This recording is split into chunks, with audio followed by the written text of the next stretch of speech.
bem-vindos a mais um episódio do ABC Dados. Eu sou a Juliana Lima e estou aqui com a Leleca e com a Fabrícia. Oi!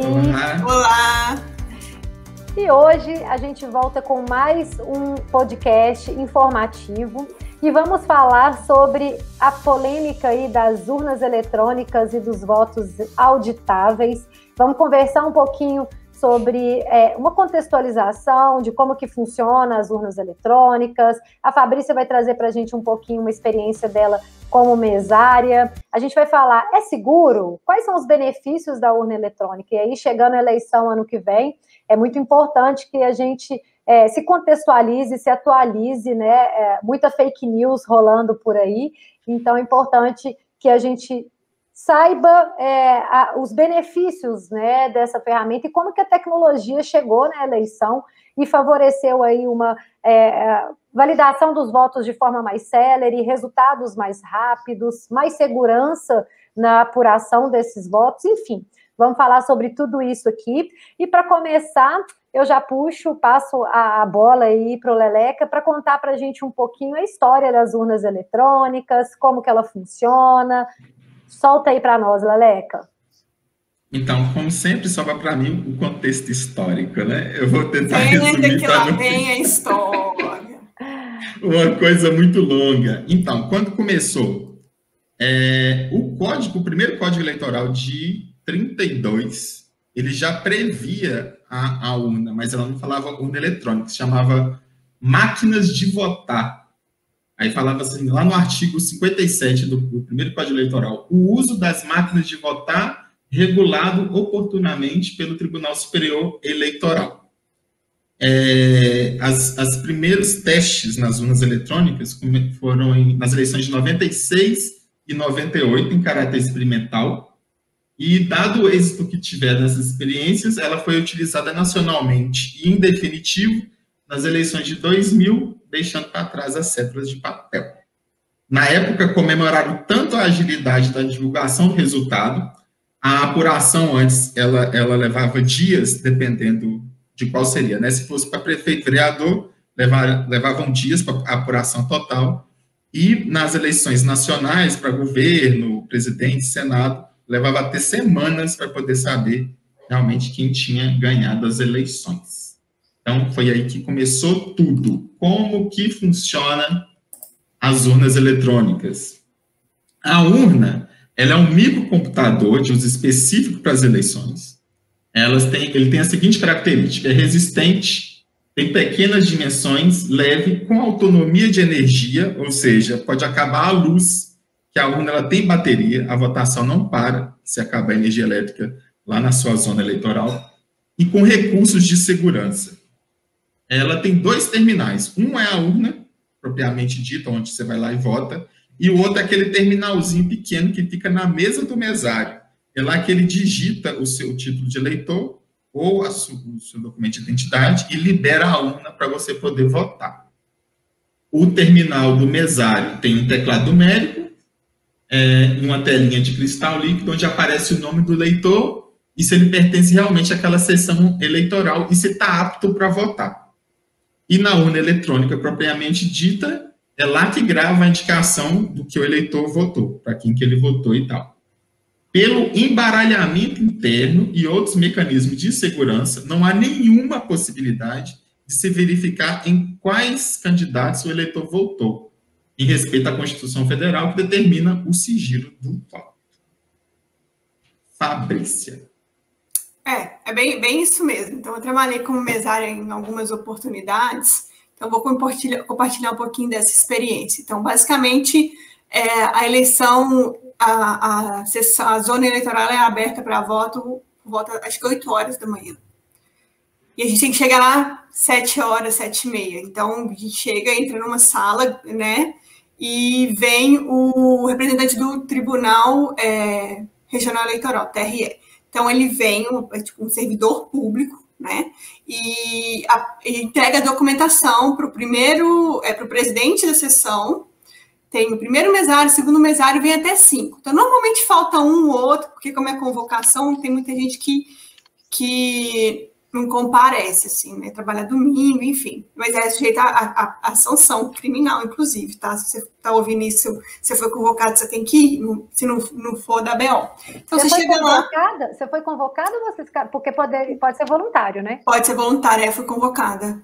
Porque eu mudei de endereço. Então, tipo, eu tive que ir lá mudar de endereço. Aí eu fui... Atualiza, né? Então, cheguei lá, né, presidentes, mesários, a gente vem com o servidor público, né, que traz toda a documentação. A urna, ela é lacrada, então a urna é deslacrada por um outro servidor, então você tem 2 pessoas, mais essas outras pessoas que eu falei, então você tira a urna, monta aquele papelão lá, tudo certinho, cola tudo no chão, porque esse terminal fica na mesa, tem um terminal do voto, e tem o terminal que fica na mesa do presidente e dos mesários. Então, você coloca tudo ali no chão, cola para evitar a pessoa, né, tropeçar e tal, posiciona tudo direitinho, e você recebe o caderno de tickets daquela sessão.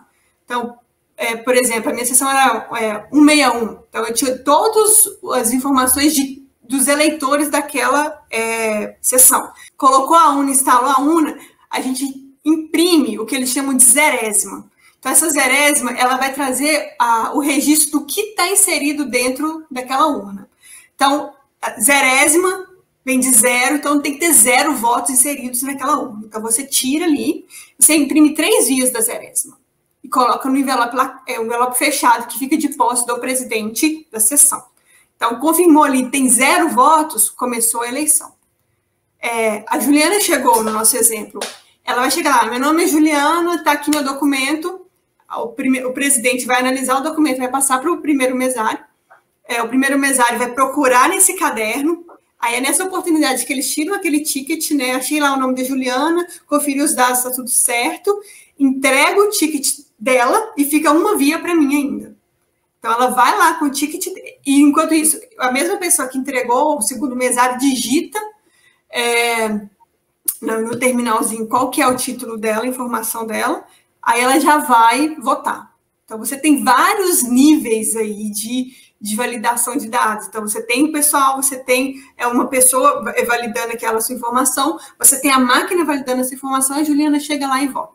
Votou, ok. Normalmente, o que a gente faz para não ter problema? A pessoa libera para votar, então eu entregava o documento na saída. Então, tipo assim, deu tudo certo, não deu problema nenhum, ela pegou o documento e vai embora. Além disso, os partidos são autorizados a disponibilizar fiscais dentro da sessão. Então, tipo, se o partido quiser ter um fiscal naquela sessão, pode ficar lá. Então, são pessoas que ficam lá do mesmo horário em prol do partido, né, para fiscalizar se está tudo fluindo conforme deveria. Então, tem essa outra possibilidade aí. Eles não têm acesso à urna, obviamente, não pode falar nada, eles têm que ficar em silêncio, não pode fazer nenhuma menção, né? A gente até pede para não conversar muito, porque aí já pode gerar alguma discussão, porque tem gente lá do PSDB, do PT. Na época, eram os partidos mais relevantes, então eram os que tinham fiscais. Então, todas essas pessoas ali analisando como que as coisas estão correndo. Então, terminou... Acho que termina às 5 horas, 17 horas. Terminou às 17 horas, o que acontece? Fecha a sessão, vem o fiscal do TRE, imprime. Então, você imprime ali o extrato da urna. Então, você tem a zerésima confirmando que é 0, e você tem o extrato de quantos votos foram feitos naquela sessão. Então, você imprime aquilo e você cola na porta da sessão. Então, se você quiser saber, sei lá, você está candidatando para alguma coisa, quer saber quantos votos teve aquela sessão, é só você ir na porta no final das 17 horas que você ainda tem direito de chegar lá. Acredito que a zona eleitoral fica aberta mais umas meia hora, porque se alguém quiser validar, fiscalizar, você tem acesso a essa informação. Você não sabe quem votou, mas você sabe que naquela sessão teve voto e quantos votos foram. Mas você sabe os candidatos votados, não, né? Sim, está tudo lá. Então, por exemplo... Leleca Queiroz recebeu 70 votos, tá lá, Leleca Queiroz, 70 votos. Eu não sei quem que votou nele, mas eu sei que ele teve 70 votos. Então, você pode computar. Pega esse extrato, como eu falei, três impressões, né? 2 vão para o envelope e uma fica colada na porta. Encerra os trabalhos, guarda a urna, embala tudo direitinho, o fiscal do TRE leva e terminou a eleição. E como que é feita depois a apuração, né? Essas urnas, elas são enviadas para algum lugar? Como é que é feito a extração dos dados ali? Elas vão para o TRE da cidade.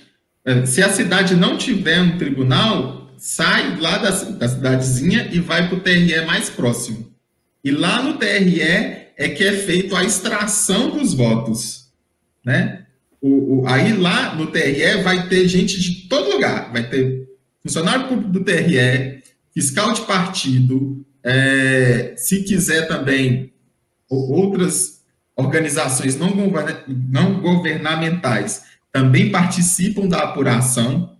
Quando é eleição de nível nacional, tem delegações de outros países que vêm acompanhar também a apuração dos votos, para ficar bem claro que não está tendo fraude, que não está tendo compra de voto, aquelas coisas todas. Então, é muita gente de vários níveis diferentes que participam da apuração na hora que está extraindo os dados das urnas eletrônicas. Eu vou fazer uma pergunta um pouquinho mais imatura, porque pode ser que alguém que está ouvindo a gente pense como me veio na cabeça agora.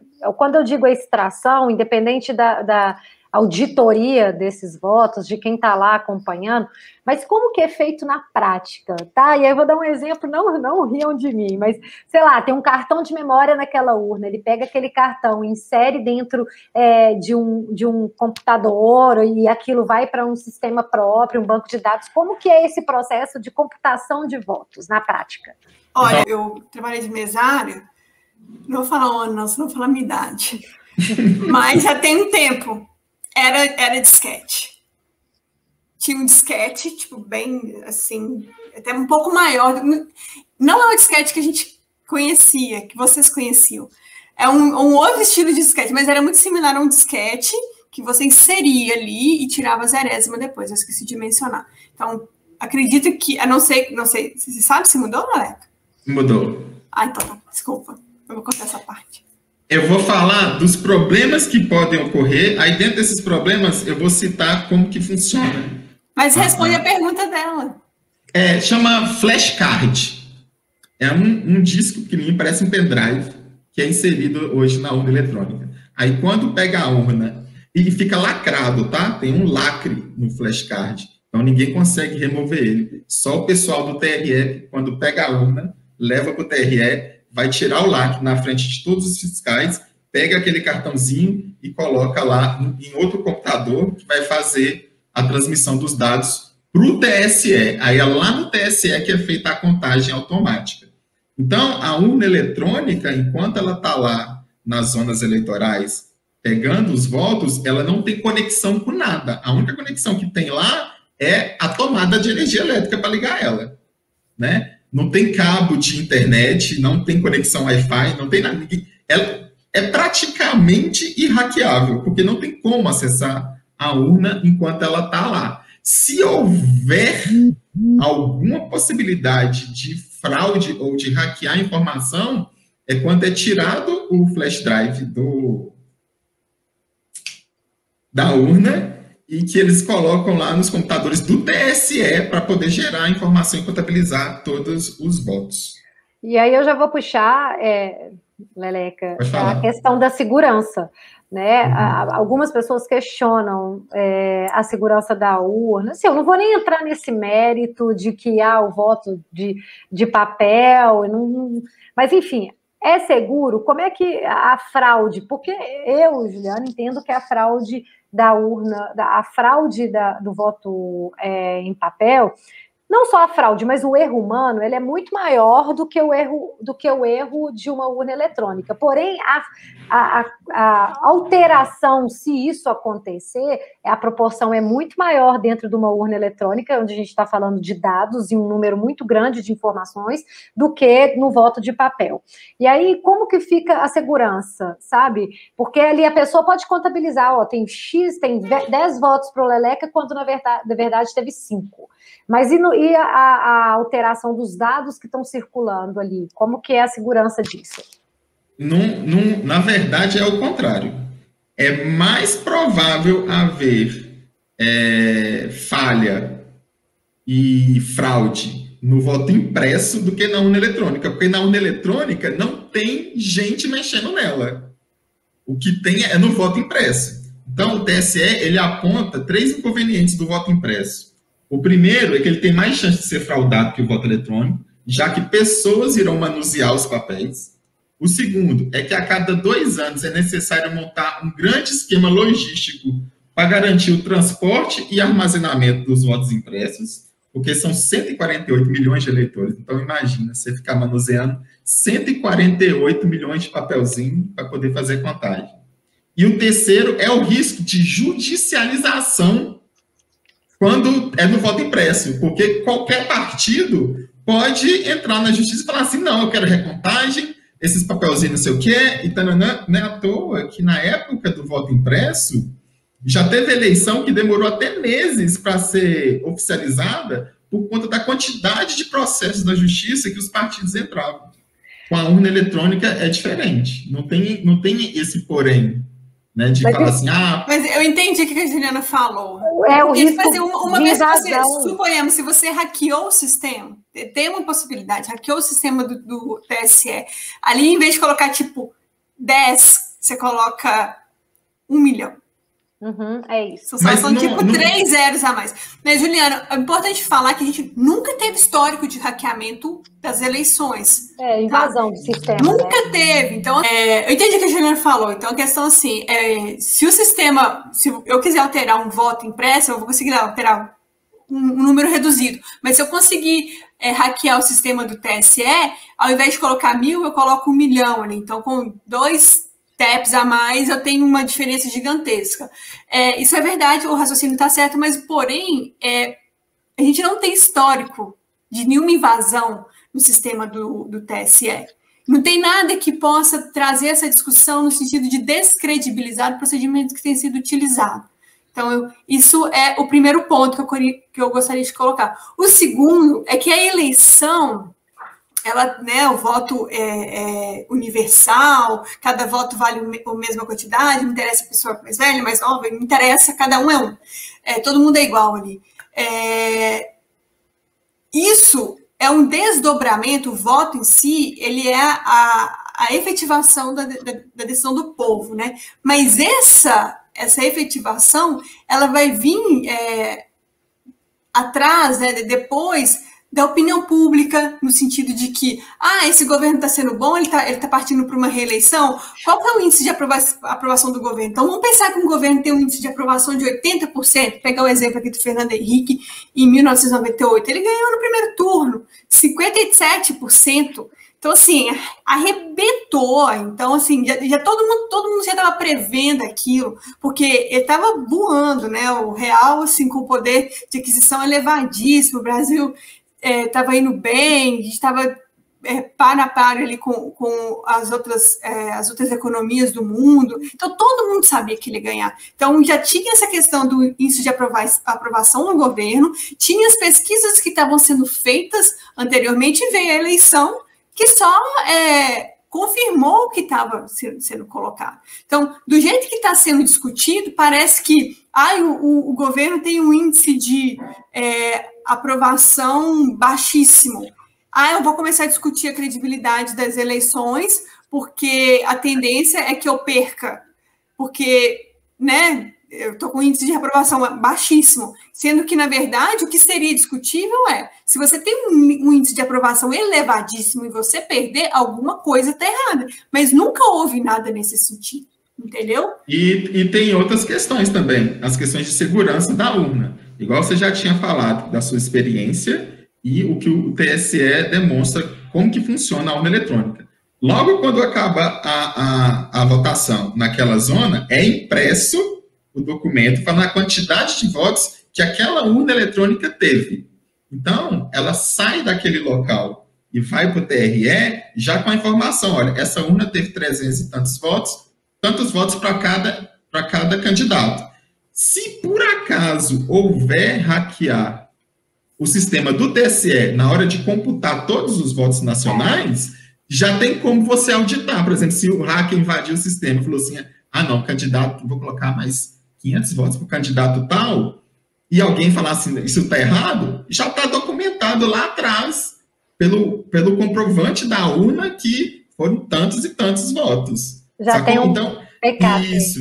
E além disso, dessa questão de ter esse backupzinho, que é o documento que prova que teve tantos votos naquela urna, as informações que estão lá dentro dela é codificada e criptografada. Então, não é uma coisa simples assim, eu vou hackear o sistema do Tribunal Superior Eleitoral, vou pegar... Não é assim, gente. Eu gosto de trazer essa discussão, porque, às vezes, assim, eu concordo com vocês, né? Se fosse tão fácil invadir, isso já teria acontecido, já tinha tirado a credibilidade desse modelo, que é um modelo reconhecido mundialmente por outros no mundo inteiro, tão eficaz, assim como o nosso método de vacinação e etc., e as pessoas ainda assim querem colocar à prova.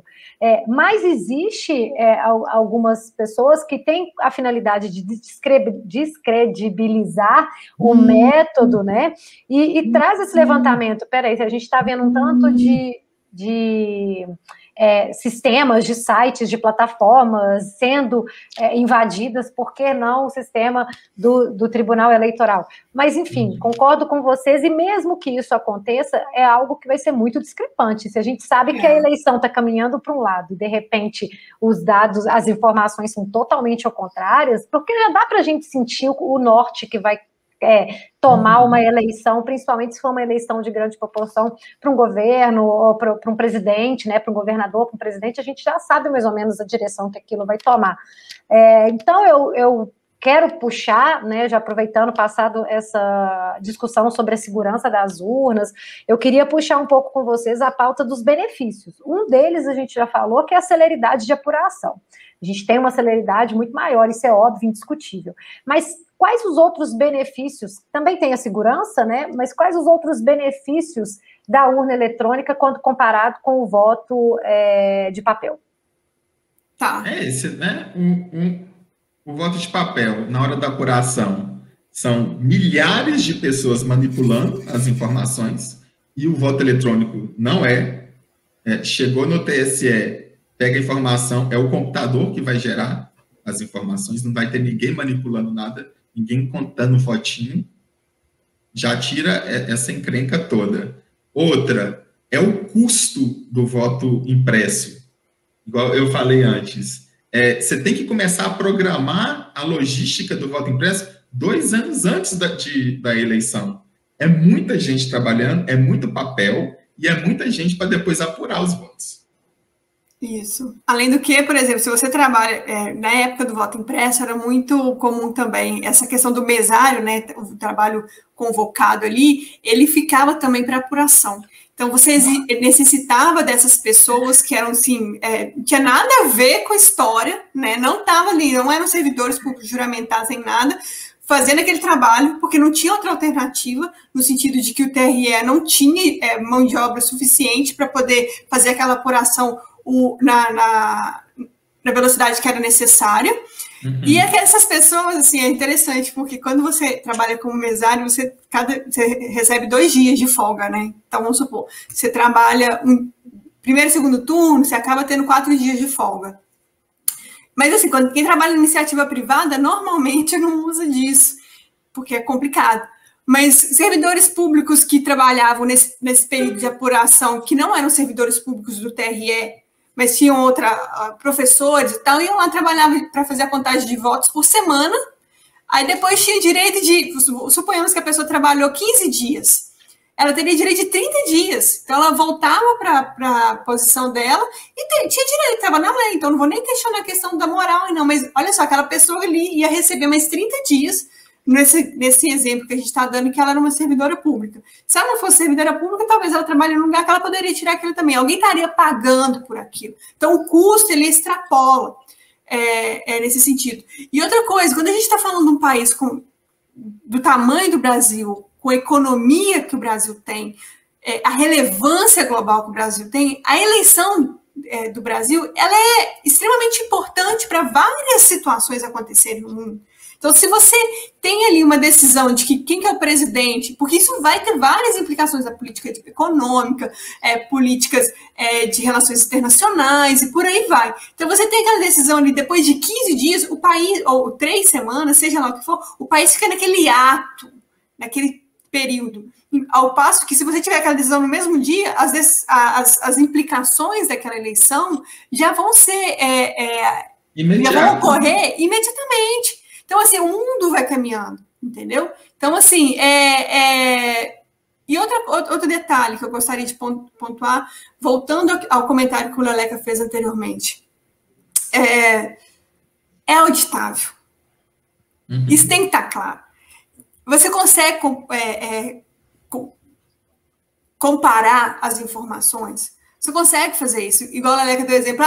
Eu coloquei 1 milhão de votos lá no site do TSE. Se eu buscar todas as informações impressas através do extrato das urnas, eu vou conseguir chegar naquele resultado? Ou não? Se não cheguei, é porque tem alguma coisa errada. Aí você vai conseguir. Então, é extremamente auditável. É muito mais. Imagina, você vai auditar uma votação impressa. Você vai contar todos os 153 milhões de votos de novo. Então, assim, é receita para problema.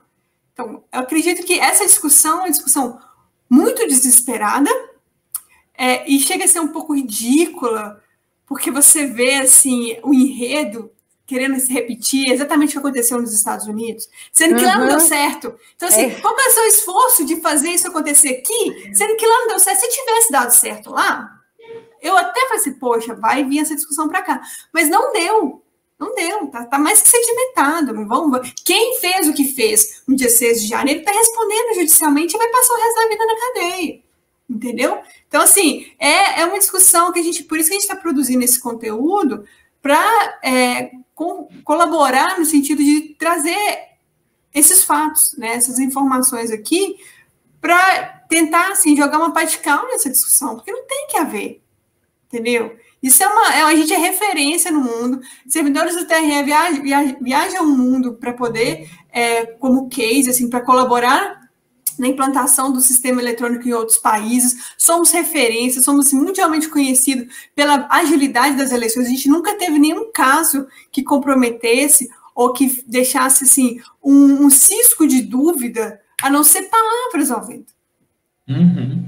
Então, sim, e eu acho muito importante ter essa discussão, principalmente para contextualizar, né, as pessoas, e que plante uma semente. Se duvida da gente, vai pesquisar. Né, tem informação aí muito além do que eu, Leleca e Fabrícia estavam falando. E aproveitando, já caminhando para o final do nosso episódio, eu queria que vocês contextualizassem qual que é essa discussão do voto em papel. Porque não é bem isso, não é mudar, acabar, jogar todas as urnas numa fogueira, botar fogo e começar a ter o votozinho de célula. Como que o que está sendo discutido com essa PEC, com esse interesse aí de retornar com as células em papel? Qual que é a verdade disso aí? A PEC é a 135/2019, que foi redigida pela deputada federal Bia Kicis.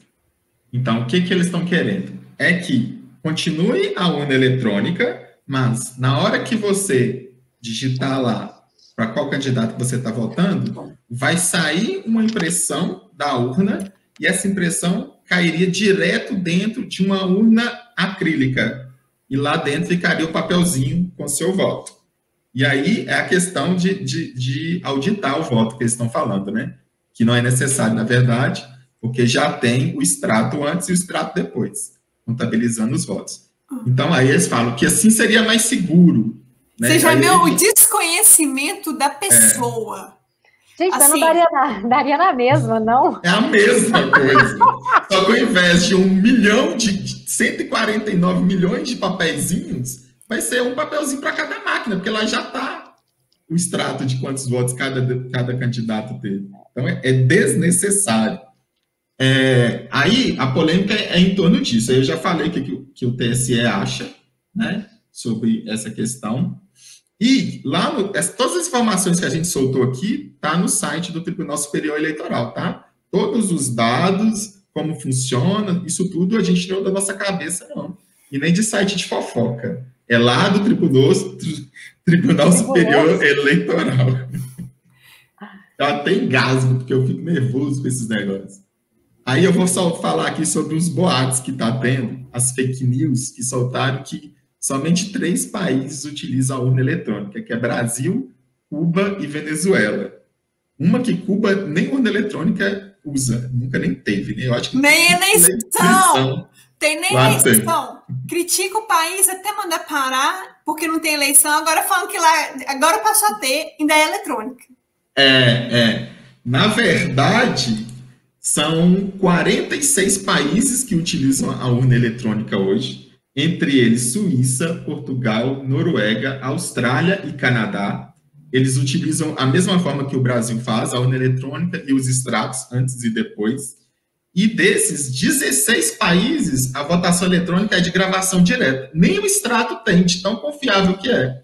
Já as informações ficam todas na urna e depois é retirado e feito a contagem dos votos. Você vê, nem precisava de ter os extratos. E só a gente fraca, né? Suíça, Canadá. Só a gente, tipo assim, gente que Austrália. Nunca teve ditadura na vida, gente que nunca teve golpe de Estado, tá utilizando a urna falcatrua. Exatamente. E vale lembrar que a urna eletrônica brasileira foi projetada e construída no Brasil por brasileiros. Então, não teve ninguém de fora, nenhuma tecnologia externa para a criação da urna, para garantir total transparência, né, de que não vai ter interferência de ninguém na votação. Deixa eu ver se tem mais alguma coisa. Tá. E no site do TSE, eles criaram uma paginazinha lá dentro que chama Fato ou Boato.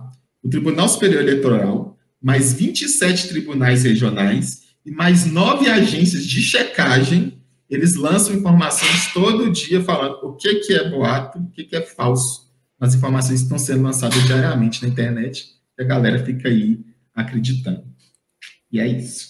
Ou seja, contra fatos não há controvérsias, né, gente? Não há Pelo amor de Deus. Então, vamos ser mais conscientes, né, ao invés de espalhar notícias que você nem sabe. Outro dia eu vi uma notícia, para finalizar, de pessoas questionando que estavam colando as teclas do número 7 na eleição para que a pessoa não votasse, e isso estava inviabilizando, as pessoas estavam tendo que votar em outro candidato.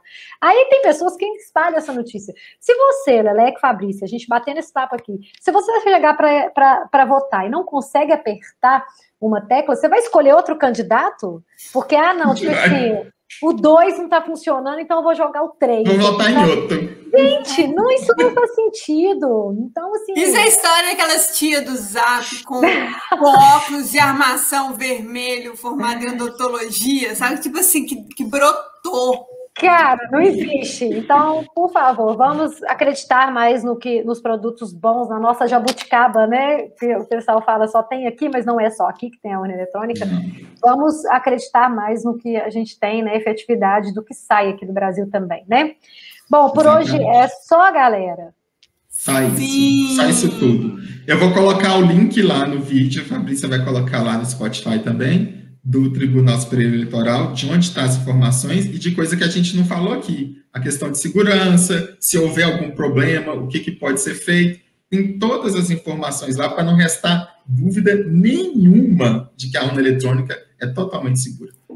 E o voto, assim, a gente defender essa validação do nosso voto, assim, porque a gente tem mania de achar que as coisas assim caíram do céu, né? Vou votar, que chato ter que votar e tal. Não, isso é uma efetivação da opinião pública, da gente como cultura. Por mais que aquele candidato que talvez vá ganhar e não represente inteiramente o que, né, as suas crenças, o que você gostaria, mas ele representa, a partir do voto da maioria, o que a nossa cultura, né, o que a nossa sociedade está buscando naquele momento. Então isso é importantíssimo, não tem ninguém que desvie isso, né, desvie o nosso fluxo de evolução, de maturação como país, como nação. Então é extremamente importante a gente defender isso e não deixar que nenhuma informação assim enlouquecida e macule, né, a nossa credibilidade como democracia.